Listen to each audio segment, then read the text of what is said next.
নমস্কার, ভৌতিক talk with সন্দীপের নতুন এপিসোডে সবাইকে স্বাগত জানাই। আজও চলে এসেছি একটি ভয়ানক সত্যি ঘটনা নিয়ে। আজ হরর নাইট আপনার জমে যাবে যদি আমার এই এপিসোডটি পুরো শোনেন। এবার একদম অজপাড়া গায়ের একটি ভূতের গল্প শুনব আর একসাথে ভয় পাব। বাসুদেবপুরের হরিহর বাণুজ্যে বা শ্রীযুক্ত হরিহর ব্যানার্জির নাম প্রত্যেক ঘরের প্রত্যেকটা লোকের মুখে একবারে অমৃতের মতন। আর হবে নাই বা কেন? হরিহর যদি না থাকত তবে এই গ্রাম একদিন শ্মশান হয়ে ভূত পেতনির গ্রাম হয়ে যেত। কত লোকের অসুখ বিসুখ হয় আর হরিহর বাণুজ্যে তাদের সারিয়ে তোলে। কার কুষ্ঠ, কার কলেরা, দিনে দুপুরে রাত্রে যখনই ডাকে তখনই ছুটে যায় হরিহর। রুগী বা রুগীর বাড়ির লোক প্রথমে তার ব্যবহারে একটু আশ্চর্য হয়ে যায়, কিন্তু পরে তারা হরিহরের ভেতরের আসল রূপটাকে ধরে ফেলে। এখন আর কেউই তেমন কিছু মনে করে না। ডাক্তারটা ছিল বড্ড গরিব, আর গরিব হবে নাই বা কেন? কখনো মুখ ফুটে একটা পয়সা চাইত না, চাইলেই বা দেবে কোত্থেকে? গ্রামের নাম যদি দুঃখী গ্রাম হতো তো নামটা মন্দ হতো না।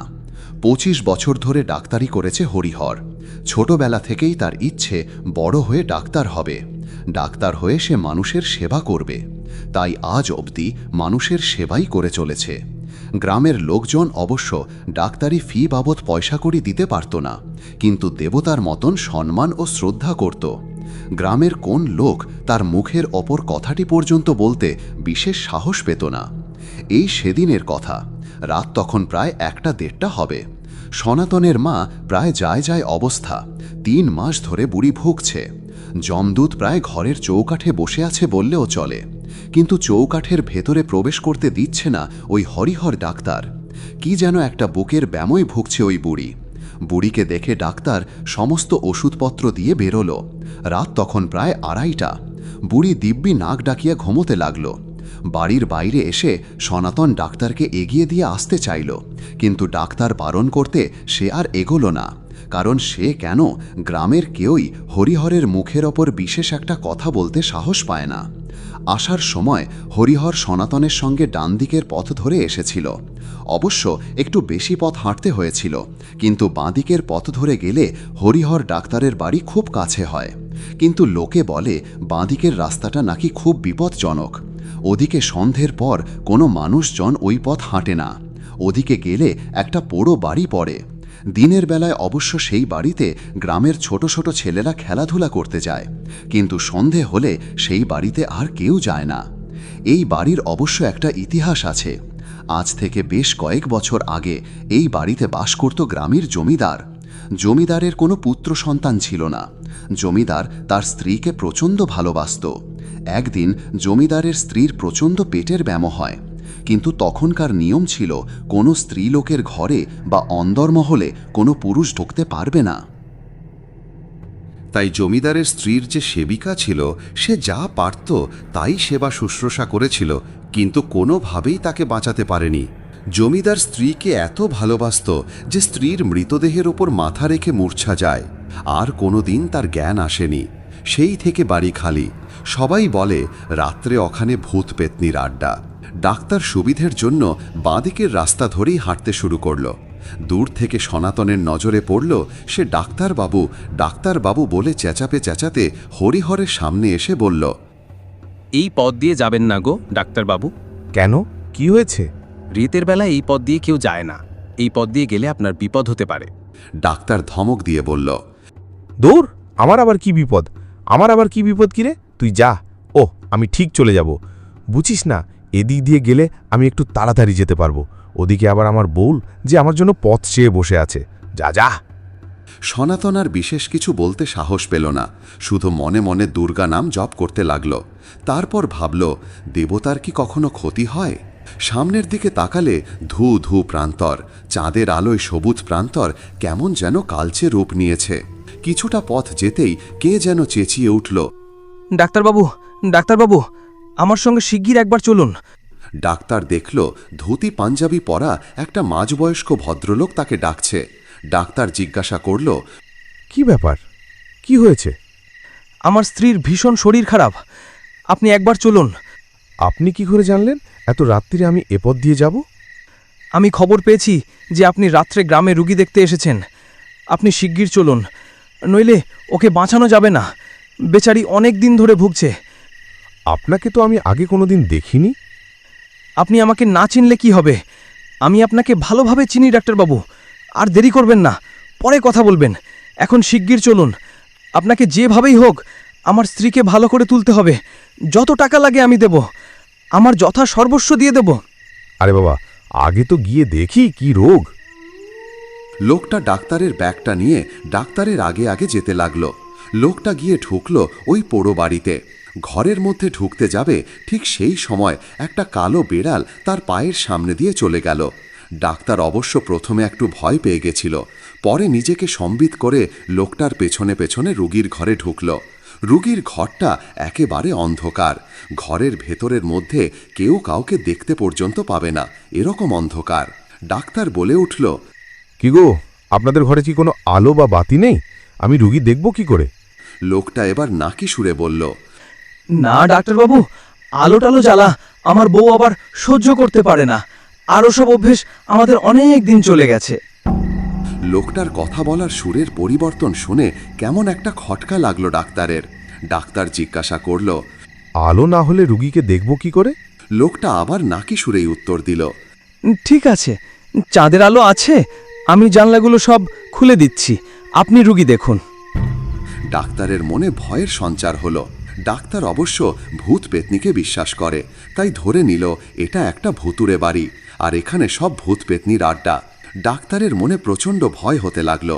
বুঝতে পারল লোকটা মানুষের রূপ ধরে তাকে ফাঁদে ফেলার জন্য এইভাবে ঠকিয়ে নিয়ে এসেছে। মনে মনে সে রাম নাম জপ করতে লাগলো। জানলা খুলতেই ডাক্তার দেখল যে মানুষটা তাকে পথ দেখিয়ে তার স্ত্রীকে দেখবার নাম করে নিয়ে এসেছে সে মানুষ নয়, একটা কঙ্কাল। তার সারা দেহের হাড় গোড় সব লিক লিক করছে, চোখ দুটো যেন জ্বলছে। ডাক্তার ভয় পেয়ে ছোট ছেলের মতো বলতে লাগলো, এ আমাকে কোথায় নিয়ে এসেছেন? আমি বাড়ি যাব, আমায় ছেড়ে দিন। শুনে কঙ্কালটা বলল, বললাম তো, যত টাকা লাগে আমি দেব, আগে আমার স্ত্রীকে ভালো করে তবে যাবেন। এই বলে লোকটা তার স্ত্রী শরীরের চাদরটা তুলতেই দেখা গেল তার সারা শরীরটা কঙ্কালের মতো, চোখ দিয়ে যেন আগুনের ছটা বেরোচ্ছে। ডাক্তার ভয় পেয়ে গেল, প্রচণ্ড ভয় পেল, মূর্ছা যাওয়ার মতো অবস্থা হলো তার। তার মুখ দিয়ে কোনো কথা বেরোচ্ছিল না। তাই দেখে কঙ্কাল লোকটা বলল, ডাক্তারবাবু, ভয় পাবেন না, আমরা আপনার কোনো ক্ষতি অনিষ্ট করব না, শুধু আমার বড় আদরের বউকে ভালো করে দিন। কঙ্কালটা খাটের তলা থেকে একটা বড় পুটুলি বার করে ডাক্তারের ব্যাগে ঢুকিয়ে দিয়ে বলল, এই নিন, আপনার যত খরচ হয় করবেন, শুধু আমার বউকে সারিয়ে দিলুন। কঙ্কাল লোকটা ডাক্তারের দিকে তাকিয়ে তাকিয়ে কথা বলতে লাগলো, আর ক্রমশ তার দিকে এগিয়ে আসছিল। ডাক্তারও তত ভয় পেতে লাগলো। শেষে যখন ডাক্তারের একেবারে কাছে চলে আসলো, তখন ডাক্তার ভয়ে অজ্ঞান হয়ে গেল। পরদিন ভোরবেলা সূর্য তখনও মুখ দেখায়নি। ডাক্তারের জ্ঞান ফিরল। সে দেখতে পেল কোনো এক ভাগাড়ে শুয়ে আছে, নোংরা আবর্জনার মধ্যে। পাশে কতকগুলো কুকুর নোংরা আবর্জনা গিলছে। তার মনে ভাসতে লাগলো যে সে কাল রাত থেকে বাড়ির বাইরে, তার বউ ঘরে একা সারা রাত দুশ্চিন্তার মধ্যে রাত কাটিয়েছে। সারা গায়ে নোংরা লেগে রয়েছে। তাড়াহুড়ো করে উঠে পড়ে সে বাড়ির পথে রওনা হলো। সঙ্গে নিল পুটুলি ভরা ব্যাগটা। সারা রাত বউ তার জন্য অপেক্ষা করে বসেছিল, একটুকুও ঘুমোতে পারেনি সে। স্বামী ঘরে ঢুকতে জিজ্ঞাসা করল, তুমি কোথায় গেছিলে? তোমার এমন অবস্থা হলো কেন? তোমার জামা কাপড়ে এত নোংরা, এত ময়লা লাগলো কি করে? সারাটা রাত কোথায় পড়েছিলে? আর তোমার চোখ মুখের অবস্থাই বা এরকম হলো কেন? ডাক্তার বউকে বলল, আমাকে এক গ্লাস জল দেবে? জল খেয়ে বেশ কিছুক্ষণ চুপচাপ বসে থাকল। তারপর গতকালের রাতের সমস্ত ঘটনা তার মনে পড়ল। বউকে সমস্ত ঘটনা সে বলল, কিন্তু সে কিছুতেই চিন্তা করে উঠতে পারল না যে কি করে সে ওই ময়লা আবর্জনায় এলো, কে তাকে ওই আবর্জনার মধ্যে এনে ফেলল। বউ বললে, এখনো বুঝতে পারলে না? ওই ভূত পেটনিগুলোই রাগে রাগে ওই কাণ্ড করেছে। কথা বলতে বলতে হঠাৎ ডাক্তারের মনে পড়ল সেই পুটুলিটার কথা। সে বউকে বলল, দেখো তো বউ, ওই ব্যাগটার মধ্যে কোনো পুটুলি আছে কিনা? বউ পুটুলি খুলে দেখে হাজার হাজার মোহর। সে আশ্চর্য হয়ে গেল, মনে মনে ভাবতে লাগলো এবার তারা বিরাট বড় লোক হবে। এতদিন যে দারিদ্র তাদের ঘরে ছিল তা দূর হবে, ভগবান স্বয়ং সহায় হয়েছে। বেলা হতে গ্রামের অন্যান্য নামকরা লোকেদের সমস্ত ঘটনা বলতে তারা সেই জমিদারের আর জমিদারের স্ত্রীর পুরানো ইতিহাস বলল।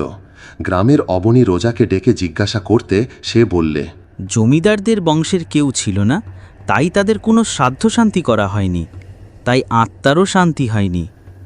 অবশ্য একটা কাজ করলে আত্মার মুক্তি ঘটবে। ডাক্তার তখন ওঝাকে আর গ্রামের অন্যান্য লোকেদের বলল, কাল রাত্রে জমিদার ভূত আর তার পেতনি স্ত্রী আমায় প্রচুর ধনরত্ন দিয়ে গেছে। আমার বাবু ওসব বড়লোক টড়লোক হওয়ার ইচ্ছে নেই, তোমাদের সেবা করতে পারলেই আমার আনন্দ। আমার বউ তাই বলছিল যে যদি জমিদারের ওই ধনরত্ন দিয়ে ওই পোড়ো বাড়িটাতে যদি একটা হাসপাতাল করি তবে গ্রামের বিরাট নাম হবে, গ্রামের লোকেরও ভালো হবে। গ্রামের লোকেরা সবাই যেন কিরকম একটা শঙ্কিতভাবে বলল, কিন্তু ভূত পেতনিরা কি আমাদের কাজ করতে দেবে? একে ওদের ভিটে, তার ওপর বর্তমানে ওটা ওদের বসতি। সব কিছু শুনে ওঝা বললে, ওসব দোষ কাটিয়ে দেওয়া যাবে, অবশ্য একটু কিছু খরচ হবে। ডাক্তার বলল, কত টাকা? এমন বেশি নয়। ভূত পেদনির দোষ কাটাতে আমার যা দরকার তার খরচ খরচা, আর তারপরে গ্রামের কেউ লোক গয়াতে গিয়ে জমিদার ভূত আর তার পেতনি স্ত্রীর জন্য পিণ্ডদান করে এলেই সমস্ত কিছু শেষ।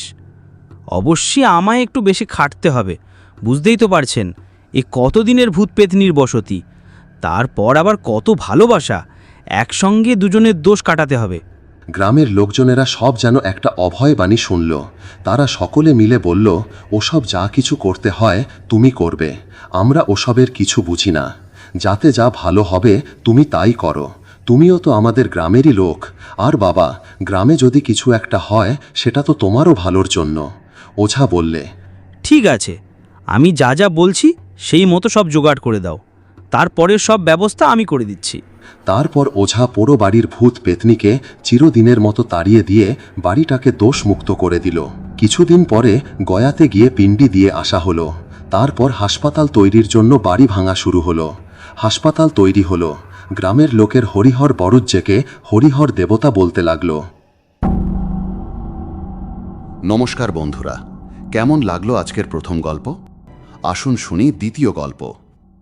আজকের এপিসোড তাদের জন্য যারা অবলা প্রাণীদের ভালোবাসেন। এবারে পুরোটা বুঝবেন গল্পটা শোনার পর। তাহলে আসুন আজকের এপিসোড শুনে নেওয়া যাক।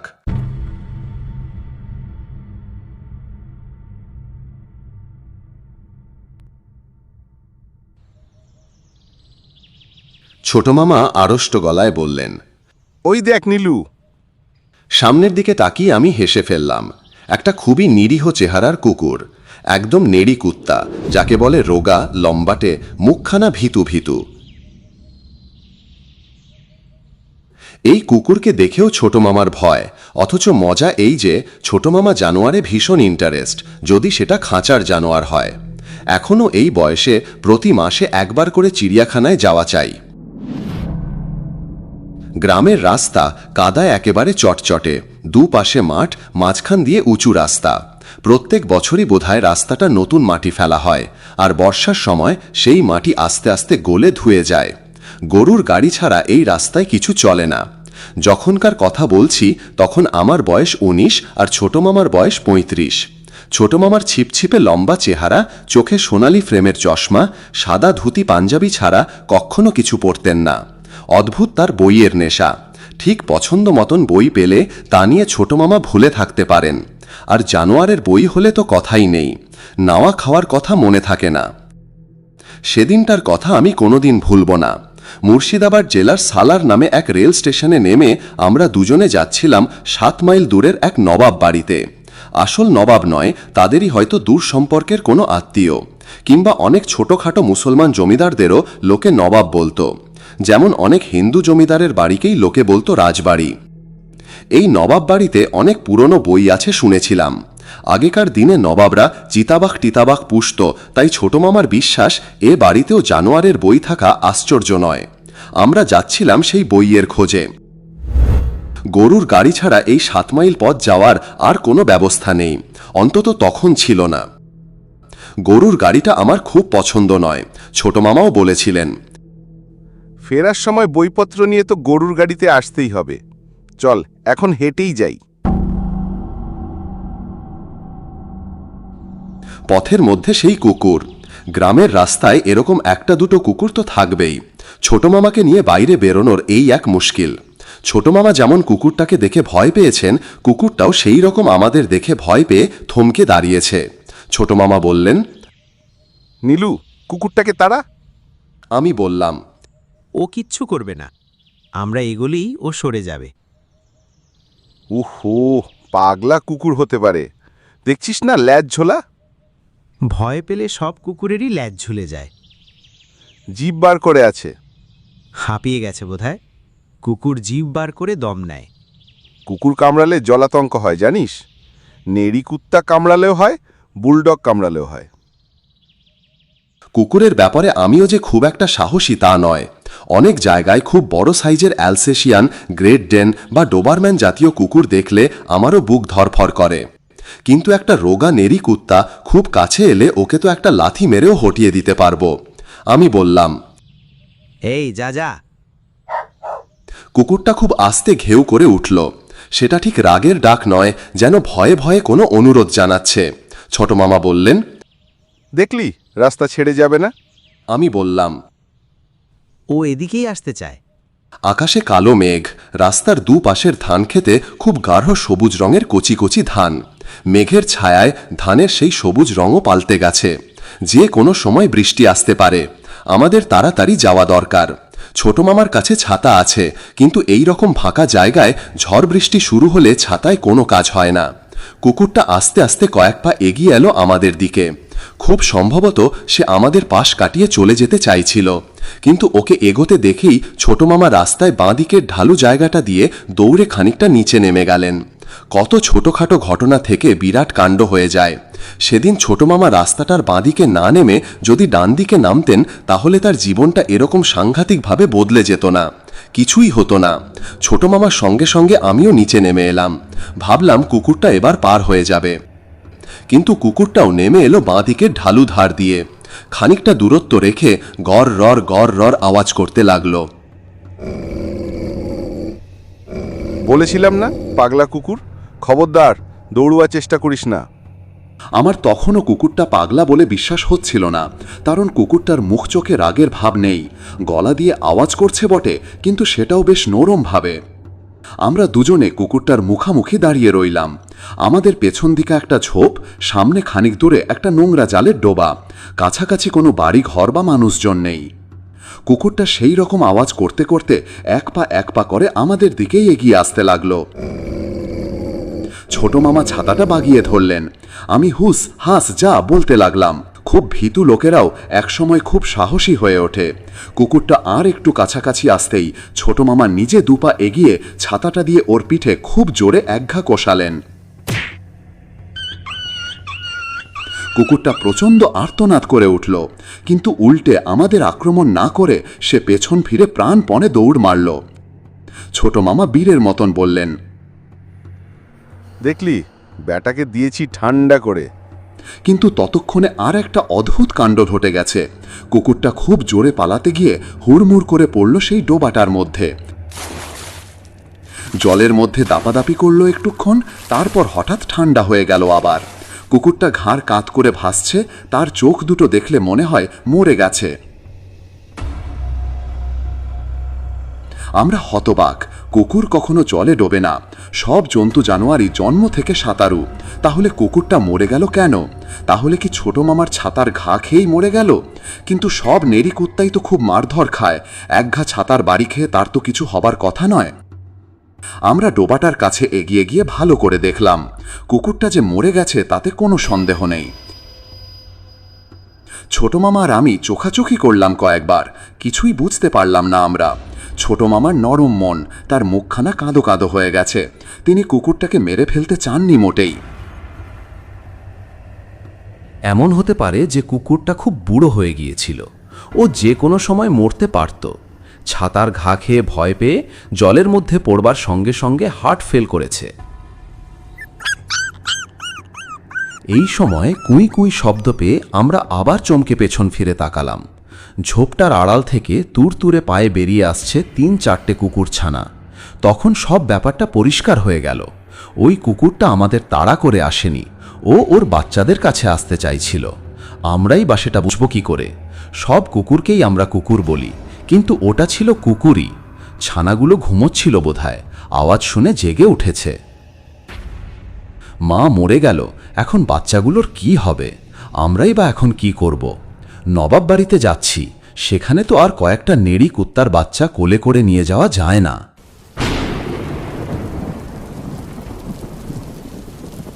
এমন সময় টপাটপ ফোঁটার বৃষ্টি নামল। বিদ্যুৎ চমকের সঙ্গে বাজ ডাকল একবার। ছোট মামা বললেন, এবার চল, ওরা ঠিক বেঁচে যাবে। একমত হয়ে আমিও উঠে এলাম রাস্তার ওপর। মনে হলো যেন মরা কুকুরিটা তখনও আমাদের দিকে তাকিয়ে আছে। আকাশের এদিক থেকে ওদিক চিরে যেতে লাগলো বিদ্যুতে। আর কি অসম্ভব জোরে বজ্রের আওয়াজ! ফাঁকা মাঠের মধ্যে এই আওয়াজ যে কত সাংঘাতিক তা সেদিনই বুঝেছিলাম। মনে হয় যেন একটা বিশ্বযুদ্ধ লেগে গেছে। হাঁটবার বদলে আমরা প্রায় দৌড়তে শুরু করেছি। রাস্তার ধারে একটা খেজুর গাছ দেখে ছোট মামা বললেন, আয় এখানে একটু দাঁড়াই। আমি বললাম, না, এখনো জোরে বৃষ্টি নামেনি। চলো, সামনে কোনো গ্রাম ট্রাম পাওয়া যাবে। সঙ্গে সঙ্গে বিরাট জোরে একটা বাজ পড়ল। আমি চোখ বুঝে কান ঢেকে দাঁড়িয়ে পড়লাম। একটু পরে চোখ মেলে দেখি ছোট মামা খেজুর গাছটার কাছেই মাটিতে লুটিয়ে পড়ে আছেন, আর গাছটার রং হয়ে গেছে কালো। আমার বুকের মধ্যেও যেন একটা বাজ ডেকে উঠল। বজ্রপাতে মানুষ মরে যাবার কথা শুনেছি, তবে কি তাই হলো? ছুটে গেলাম ছোট মামার কাছে, পিঠে হাত রেখে বললাম, ছোট মামা। ছোট মামা চোখ মেলে বললেন, কি? আমি একটা মস্ত নিঃশ্বাস ফেললাম। আমার মাথায় যেন ঠান্ডা বাতাস লাগলো। এত ভয় পেয়ে গিয়েছিলাম আমি। ছোট মামা, তোমার কিছু হয়নি তো? না তো, আমি রাস্তায় শুয়ে আছি কেন? পা পিছলে পড়ে গিয়েছিলে বোধহয়। উঠতে পারবে? হ্যাঁ, কেন পারবো না? ছোট মামা নিজে উঠে দাঁড়ালেন। ছাতাটা ছিটকে একপাশে পড়ে গিয়েছিল, সেটাকে তুলে নিলাম। আমার জন্য অপেক্ষা না করেই হন হন করে হাঁটতে শুরু করলেন ছোট মামা। আমি এগিয়ে গিয়ে দু একটা কথা বলার চেষ্টা করলাম। ছোট মামা কোনো উত্তর দিলেন না, মুখখানা অসম্ভব গম্ভীর। হঠাৎ একটা কথা মনে পড়ায় আমি চমকে উঠলাম। ছোট মামার চোখে চশমা নেই, অথচ চশমা ছাড়া উনি ভালো দেখতে পান না। হাঁটতে পর্যন্ত অসুবিধে হয়। ছোট মামা, তোমার চশমা? ভুরু কুচকে ছোট মামা বলেন, চশমা? আমার চশমা ছিল, তাই না? সেটা কোথায় গেল? আমি দেখছি। দৌড়ে ফিরে গেলাম খেজুর গাছটার কাছে। একটু খুঁজতেই চশমাটা পাওয়া গেল। ফিরে এসে জিজ্ঞেস করলাম, ছোট মামা, তোমার সত্যি কিছু হয়নি? শরীর ঠিক আছে তো? কোনো উত্তর না দিয়ে আমার কাছ থেকে চশমাটা নিয়ে ছোট মামা আবার হাঁটতে শুরু করলেন।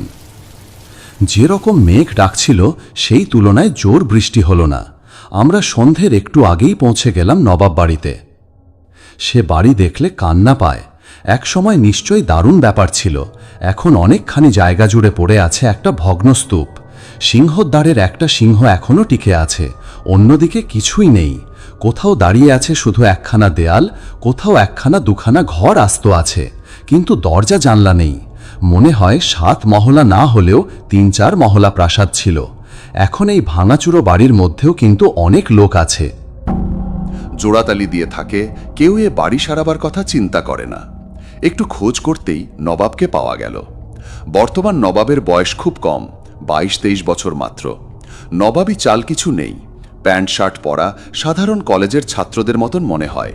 বেশ হাসি খুশি। ছোট মামার কাছে হাইকোর্টের জজ ইউসুফ সাহেবের একটা চিঠি ছিল। সেটা দেখে তরুণ নবাব বললেন, বইপত্র সব প্রায় নষ্ট হয়ে গেল, উই পোকায় শেষ করে দিয়েছে। আপনারা দেখে ইচ্ছে মতন যে কটা খুশি নিতে পারেন। আমি শিগগিরই পাকাপাকিভাবে বিলেত চলে যাচ্ছি, তাই যা আছে সব বিলিয়ে দিয়ে যেতে চাই। গোটা একটা বাড়িতে নাকি ছিল লাইব্রেরি। আশ্চর্যের ব্যাপার, সে বাড়িটা কিন্তু এখনো পুরোপুরি ভেঙে যায়নি। 2-3খানা ঘর এখনো প্রায় আস্তই আছে। একটা ঘরে ঢুকে দেখলাম বইপত্রে একেবারে পাহাড় হয়ে আছে। খুব সম্ভবত আগে এ ঘরে বড় বড় আলমারি বা কাঠের র্যাক ছিল। কেউ একজন তার থেকে সব বইগুলো বার করে মেঝেতে ফেলে সেই আলমারি আর র্যাক বিক্রি করে দিয়েছে। অধিকাংশ বইই ছিঁড়ে কুটি কুটি। ছোট মামা আন্দাজে ভুল করেননি। জানোয়ারের বইও বেরোলো 2-1খানা। অতি কষ্টে গোটা 4খানা বই আমরা বেছে নিতে পারলাম। বাকি আবার কাল সকালে দেখব বলে বেরিয়ে এলাম। ধুলো আর ভ্যাপসা গন্ধে ভরা ওই ঘরের মধ্যে বেশিক্ষণ থাকলে দম আটকে আসে। অবস্থা খারাপ হয়ে গেলেও নবাব বাড়ির আতিথ্য এখনো বেশ উঁচু দরের। ছোট মামার জামা কাপড়ে কাদা লেগে গিয়েছিল বলে ওকে দেওয়া হলো একটা সিল্কের লুঙ্গি আর একটা ভাঁজ ভাঙা পাঞ্জাবি। রাত্রে খাওয়া দাওয়া জমল বেশ। 3 রকম কাবাব আর ঘি চপচপে পরোটা। থাকার জন্য একটা ঘরও পাওয়া গেল। সেখানটায় একতলার সব ঘর আবর্জনায় ভর্তি, কিন্তু সিঁড়ি আর দোতলার একটা ঘর অটুট আছে। সেখানে পাশাপাশি 2খানা খাটে পরিষ্কার চাদর পাতা। নবাব নিজে এসে আমাদের জন্য ব্যবস্থা করে গেলেন। আমাদের খুবই অসুবিধে হবে বলে দুঃখ প্রকাশ করলেন বারবার। আমরা খুব না না বলতে লাগলাম। আমি একাই কথা বললাম অবশ্য। ছোট মামাও সেই বিকেলের পর থেকে কথা বলছেন খুব কম। ইলেকট্রিসিটি নেই, একটা হ্যারিকেন রাখা হয়েছে আমাদের ঘরে। ছোট মামা সেই টিমটিমে আলোতেই একটা বই খুলে বসেছেন। কিছুক্ষণ বই না পড়ে ছোট মামা ঘুমোবেন না আমি জানি, কিন্তু আমার ঘুম পেয়ে গেছে। আবার বৃষ্টি পড়তে শুরু হয়েছে, আর সারা রাত বৃষ্টি পড়লেও কোনো ক্ষতি নেই, ঘুমটা জমবে ভালো। অবশ্য বেশি বৃষ্টি হলে এই বাড়িটা না ধসে পড়ে।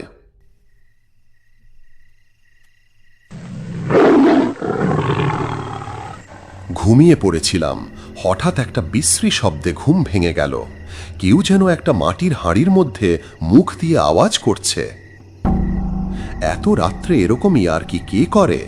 পাশ ফিরে দেখলাম নিজের ঘাটের ওপর সোজা হয়ে বসে ছোট মামা এক মনে বই পড়ছেন। ছোট মামা, কোনো আওয়াজ শুনেছ? ছোট মামা শুধু আমার দিকে একবার তাকালেন, কোনো উত্তর দিলেন না। পড়ার সময় ডিস্টার্ব করা পছন্দ করেন না ছোট মামা। আমি ভাবলাম তাহলে ঘুমের মধ্যে নিশ্চয়ই আমি ভুল শুনেছি। পাতলা ঘুমের মধ্যে এরকম অনেক অদ্ভুত আওয়াজ শোনা যায়। আবার চোখ বুজলাম, কিন্তু কিসের যেন একটা গন্ধ পাচ্ছি। খুব খারাপ গন্ধটা, অথচ একটা চেনা চেনা। যাই হোক, ঘুমোবার চেষ্টা করলাম জোর করে। গন্ধটা যেন বেড়েই যেতে লাগলো। এবার চিনতে পারলাম, ছোট মামার সঙ্গেই চিড়িয়াখানায় গেছি কয়েকবার। সেখানে বাঘ সিংহের খাঁচার সামনে এরকম গন্ধ পাওয়া যায়, সেই রকমই বোটকা গন্ধ। তখন মনে হলো একটু আগে যে আওয়াজটা শুনেছিলাম সেটাও যেন বাঘের ডাকের মতন। তক্ষুনি আবার সেই রকম বাঘের ডাক শোনা গেল একেবারে ঘরের মধ্যে।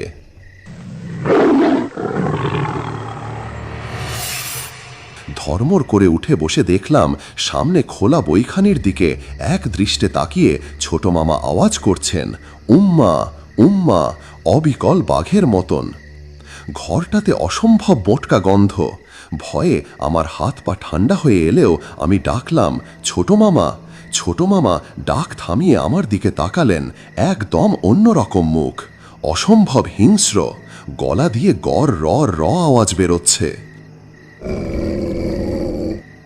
ছোট মামার বদলে অন্য কোনো লোক হলে আমি কি করতাম জানি না, কিন্তু ইনি তো আমার নিজের ছোট মামা। খাট থেকে লাফিয়ে উঠে ছোট মামাকে ধাক্কা দিয়ে বললাম, ছোট মামা, ছোট মামা, কি হয়েছে? তোমার কি হয়েছে?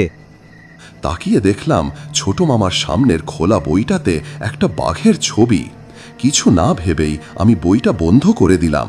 ছোট মামা অমনি সাধারণ গলায় বললেন, কিছু হয়নি তো, তুই অমন করছিস কেন? তুমি ওরকম শব্দ করছিলে কেন? ঘরে কিসের গন্ধ? কই, কিছু না তো, আমি তো গন্ধ পাচ্ছি না। আমি ভয়ে ভয়ে খাটের তলা দেখলাম, কিন্তু দোতলার ওপর খাটের নিচে তো বাঘ লুকিয়ে থাকতে পারে না। তাছাড়া আওয়াজটা ছোট মামাকেই করতে শুনেছি। ছোট মামা আমার সঙ্গে ইয়ার্কি করছেন না মাথা খারাপ হয়ে গেছে? ছোট মামা হাই তুলে বললেন, আমিও এবার শুয়ে পড়ব। হ্যারিকেনটা কমিয়ে রাখা হলো খাটের পাশে। ছোট মামা একটু পরে জিজ্ঞাসা করলেন, হ্যাঁ রে নীলু, কুকুরটাকে কি আমি মেরে ফেললাম?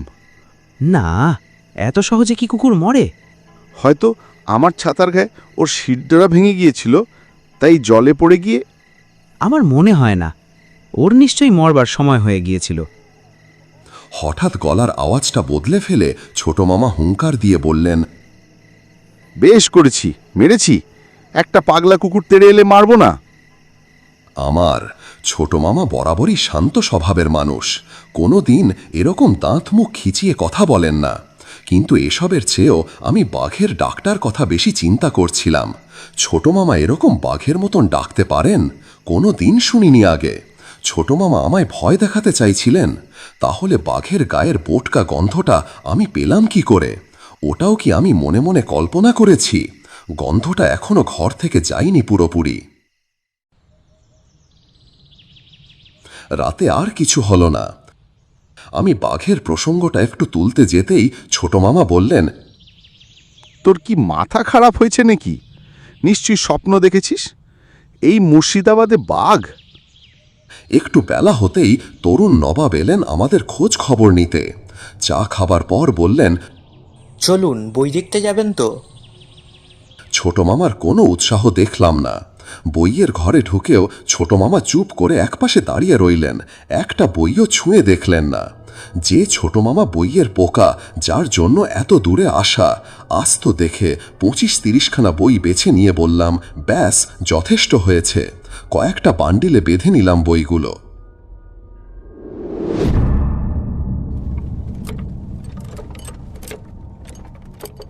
ফেরার পথে আমরা এলাম গরুর গাড়িতে। নবাবকে প্রচুর ধন্যবাদ দিয়ে আমরা উঠে পড়লাম সেটাতে। বিদায় নেবার সময় ছোট মামা একটাও কথা বললেন না। আমার খুব লজ্জা করছিল। আগের দিন যেখানে সেই ঘটনাটা ঘটেছিল সে জায়গাটা মনে ছিল আমার। রাস্তার ওপর থেকেই নিচের সেই ডোবাটা দেখা যায়। মরা কুকুরটা এখনও জলে ভাসছে। বাচ্চাগুলোকে কোথাও দেখতে পেলাম না। আমি পাশে তাকিয়ে দেখলাম ছোট মামা চোখ বন্ধ করে আছেন আর বিড়বিড় করে কি যেন বলছেন। ছোট মামার ব্যবহার দেখে আমি রীতিমতন চিন্তায় পড়ে গেছি। কলকাতায় ফিরেই ডাক্তার দেখাতে হবে। সামান্য একটা কুকুরকে মারা নিয়ে কি যেন হয়ে গেল।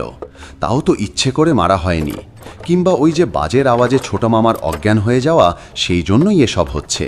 কিন্তু কুকুরটার জন্য এখানে দেরি না হলে বাজ পড়বার আগেই অনেকটা চলে যেতাম।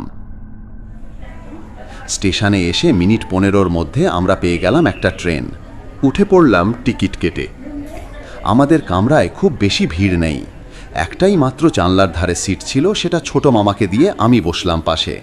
ছোট মামা আবার চোখ বুজে বিড়বিড় করতে লাগলেন। আধ ঘন্টা খানেক বাদে ছোট মামা আবার চোখ মেলে গা ঝাড়া দিয়ে সোজা হয়ে বসলেন।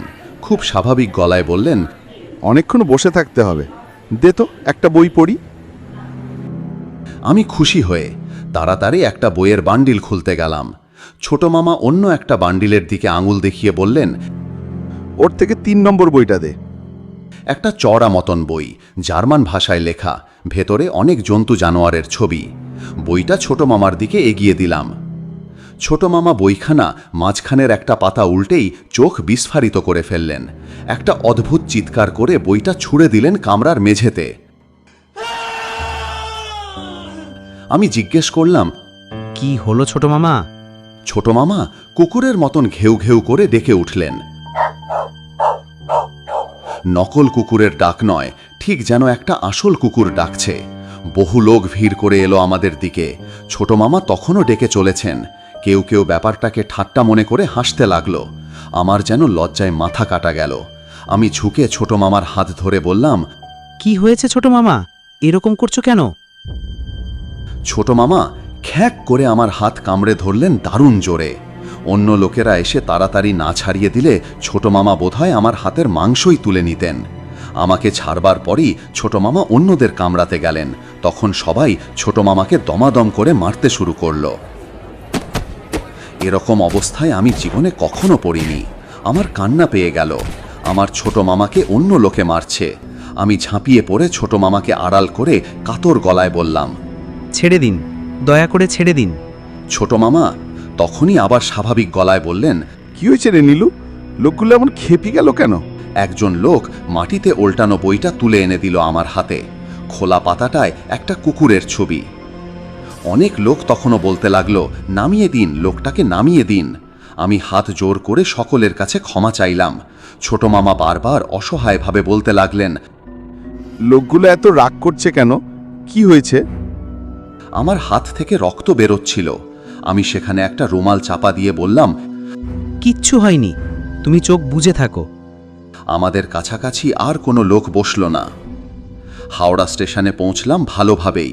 ট্রেনের দুজন সহযাত্রী আমার প্রতি দয়া করে একটা ট্যাক্সি ডেকে দিলেন। বেশ শান্তভাবেই ট্যাক্সিতে উঠলেন ছোট মামা। বেশ ভালো লোক তো ওরা। এবার বেড়ানোটা তেমন ভালো হলো না। সকাল থেকে মাথাটা ঝিমঝিম করছিল, কেমন যেন। আমি বললাম, রাত্রিরে ভালো ঘুম হয়নি বোধহয়, বাড়ি গেলেই সব ঠিক হয়ে যাবে। তুই ভালো বই এনেছিস তো? আমার আর কিছু দেখা হলো না। হ্যাঁ, ভালো বই আছে কয়েকটা। দেখি দে তো। আমি সঙ্গে সঙ্গে বইগুলো আড়াল করে বললাম, না, এখন নয়, বাড়িতে গিয়ে দেখবে। ছোট মামা আই জোর করলেন না, বললেন, সত্যি রে, আমার বড্ড ঘুম পাচ্ছে। আমরা তখন থাকি মমিনপুরের কাছে। ট্যাক্সিটা চলছে খুব আস্তে আস্তে। হঠাৎ পাশেই একটা ডুমডুম আওয়াজ পেলাম। ছোট মামা চোখ বুঝেছিলেন, অমনি আবার চোখ মেলে খাড়া হয়ে বসলেন। আমি দেখলাম আমাদের ট্যাক্সির পাশ দিয়ে একজন বাদর নাচওয়ালা চলেছে দুটো বাদর নিয়ে। ছোট মামা মুখ দিয়ে দুবার হুপ হুপ করে ঝট করে ট্যাক্সির দরজা খুলে নেমে গেলেন রাস্তায়। তারপর লাফাতে লাগলেন সেই বাদর দুটোর পাশে, আর অবিকল একটা গোদা বাদরের মতন দাঁত মুখ খিচোতে লাগলেন বাদরওয়ালার দিকে।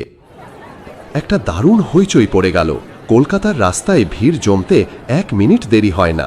তাছাড়া এমন দৃশ্য, একজন ধুতি পাঞ্জাবি পরা লোক বাদরের মতন শব্দ করছে আর লাফাচ্ছে। ছোট মামাকে সেখান থেকে উদ্ধার করা হয়েছিল ঠিকই, তারপর তার চিকিৎসা করা হয়েছে। কোনো ডাক্তার তার মধ্যে পাগলামির কোনো চিহ্ন খুঁজে পাননি, কিন্তু তার পাগলামি দিন দিনই বাড়তে লাগলো। এমনিতে ছোট মামা খুব চমৎকার স্বাভাবিক মানুষ, কিন্তু কোনো জন্তু জানোয়ার দেখলে কিংবা বইতে কোনো জন্তু জানোয়ারের ছবি, এমনকি নামটা দেখলেও তিনি বদলে যান। অমনি সেই জন্তুটির লক্ষণ তার মধ্যে ফুটে ওঠে। কোনো ওষুধে কোনো কাজ হলো না। শেষ পর্যন্ত ছোট মামাকে রাখা হলো মধুপুলের একটা ফাঁকা বাড়িতে। সে বাড়িতে কোনো ছাগল বা বেড়ালও ঢুকতে দেওয়া হয় না। ছোট মামা সর্বক্ষণ অঙ্ক বা জ্যামিতির বই পড়েন। গল্পের বই পড়া একেবারে বন্ধ, কারণ আমি দেখেছি বাংলা বা ইংরেজিতে এমন কোনো গল্পের বই নেই যেখানে একবার না একবার কোনো না কোনো জন্তু জানোয়ারের উল্লেখ থাকে না।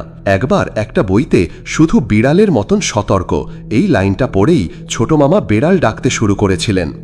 আমার মনে হয় পশু সমাজের কোনো আলাদা ব্যবস্থা আছে, তারাই কোনো রহস্যময় উপায়ে ছোট মামার ওপর এরকম প্রতিশোধ নিয়েছে। যদিও জানি আমার একথা কেউ বিশ্বাস করবে না। অবশ্য মধুপুরে গিয়ে যে কেউ আমার ছোট মামাকে এখনো দেখে আসতে পারে।